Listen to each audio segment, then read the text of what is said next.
It's kind of crazy to think that Microsoft literally almost acquired SEGA just to have a stance in Japan. Not only that, but they were about to acquire Square Enix too. And if you recall, we talked about in a previous video how Square Enix is lining up to be purchased, but I didn't think Microsoft was one of the companies that was actually trying to put a bid in.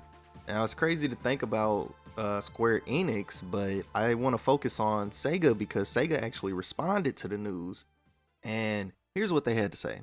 Pretty much saying, not now. We are very close with Microsoft and have a great relationship with its management team.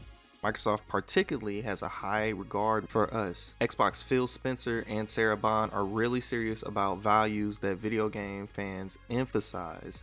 This was a time when Sega was really down bad. Like, Sonic games weren't selling very well. The Yakuza games were really the only thing that was kind of keeping them afloat. Not saying that they didn't have other games. It was Yakuza and Persona that were really keeping Sega at the standard that they were at.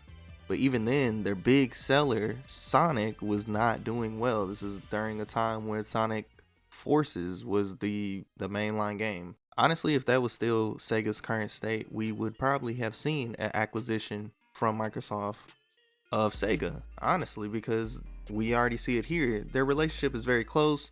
We got to look at the facts that we know. Sega and Microsoft are already supposedly working on some kind of super game, some kind of cloud technology based game. We don't really know too much about this project yet, but it's been rumored since early 2021, I want to say.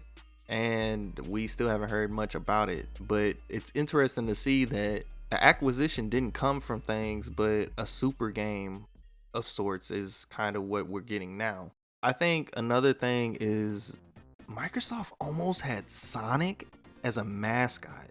Let that sink in, man. They're already trying to get Crash Bandicoot and Spyro and all these other old 90s characters that we all kind of grew up on, but Xbox was so close to having Sega's Sonic. Like, imagine a world, dude, where Sonic is literally just a mascot for Xbox. That would have been crazy, bro. That would have been insane, especially because when you look at Xbox just as a gaming system, it really does and felt like the predecessor to the Dreamcast and what the Dreamcast was supposed to be, you know?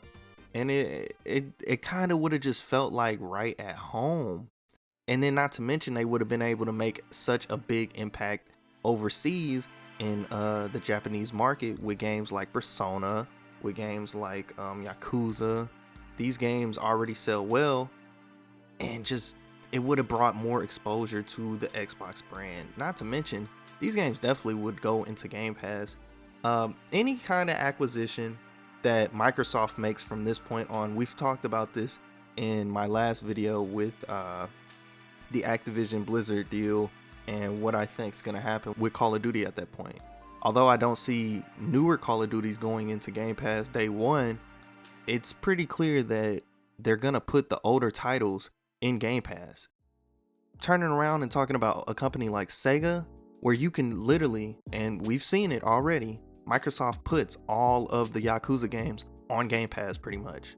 Like, that is how I got into the Yakuza series, is because I played Yakuza 0 on Game Pass and fell in love with the series, and I literally have now bought all of them. So, and that's kind of why when people say, oh, Game Pass hurts game sales and this, that, and the third, I would actually say differently. It gives people a chance to try games they never would have even looked at, like me, myself, with Yakuza, and now I'm invested in the series. And when you look at games like Sonic, imagine all the Sonic games we could have got on Game Pass, dude.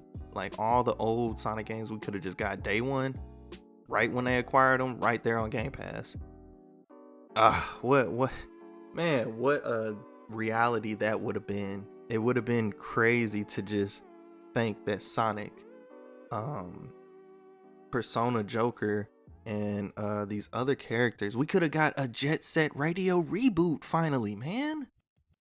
Now, Cyberpunk Bomb Rush is actually coming out next month, but we could have got the official deal, man. And I don't know, it's always a what if, but again, Sega said not right now. so it doesn't mean it's necessarily off the table for acquisitions. I think once this deal, whether it goes through or not, the Activision Blizzard Microsoft deal, once it goes through or not, we're gonna see a lot more acquisitions in the gaming space. These companies are lining up to start selling off these IPs, if not just selling off whole divisions that are linked to gaming. SEGA is only one part of the bigger company, which is Sega Sammy. I don't know, hopefully we do get some more news on this, because Microsoft was actually looking at acquiring a lot of different companies, and it's kind of all starting to come out here. And again, like I said, once this big deal is over, they're not gonna stop here, and Phil Spencer has already gone on record and said that. So let me know down in the comment section below, what do you guys think about Microsoft potentially almost having SEGA in their catalog and having Sonic as their mascot, man? Like, I just feel like that would have been so cool. But hey, we are potentially about to have what was, in my eyes growing up, what was a predominantly PlayStation mascot in Crash Bandicoot, and he's finna literally be a Microsoft like IP. It's just crazy to think about. So anyways, let me know down in the comment section below what you guys think about the acquisitions going on, all the news that's really coming out of the FTC. Like, I want to make a big video on it, but it is a lot of stuff just coming out, so I'm kind of just picking and choosing what I really want to talk about, and I got some good videos coming up for you guys. Let me know also down in the comment section below, who do you think should be acquired next? Who do you realistically think, after this deal goes over, Microsoft or even Sony or Nintendo should be looking at to acquire? I'm curious to know, because like I said, it is acquisition season and these are not gonna stop at all. Also, thank you guys for all the new subscribers. The support really does mean a lot. Anyways, I will catch you guys in the next video. Peace out.